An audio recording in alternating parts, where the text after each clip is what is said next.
ఒక్క రూపాయి ఎవరైనా అడిగినరా అక్క బస్సులో మిమ్మల్ని? ఎవడన్నా మిమ్మల్ని రూపాయి అడిగితే మీ తమ్ముడు ఫోటో చూపించురు, ఇగో మా తమ్ముడు ఈడు ఉన్నాడు, పోయి మా రేవంత్ దగ్గర తీసుకోపోండి అమ్మా, మా కిరాయి పైసలు మా తమ్ముడు ఇస్తాడని. ఇవాళ ఏడికి పోయినా మీకు ఉచితంగా బస్సులో పోయే ప్రయాణం మీ తమ్ముడు తెచ్చిండు కదా అక్క, తెచ్చిండా లేదా? స్వతంత్రం వచ్చినప్పటి నుంచి ఎప్పుడైనా ఆడబిడ్డలు ఆర్టీసీలో ఉచితంగా ప్రయాణం చేసిండ్రా?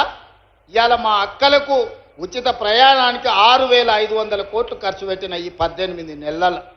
ఇవాళ బస్సులో ఉచిత ప్రయాణమే కాదు, ఆనాడు ఆర్టీసీకి ప్రైవేటు పెద్ద కంపెనీలు బస్సులు కొని కిరాయికి పెట్టి కోట్ల రూపాయలు వాళ్ళు సంపాదించుకుంటారు. అరే నీ అమ్మ, ఇట్లా ఎవడో సంపాదించుకునేది ఎందుకని ఇవాళ 1000 బస్సులు మా సంఘాలకు కొనిచ్చి ఆర్టీసీ కిరాయికి పెట్టినాం. మా అక్కలందరూ ఇవాళ 1000 బస్సులకు యజమానులైనరు.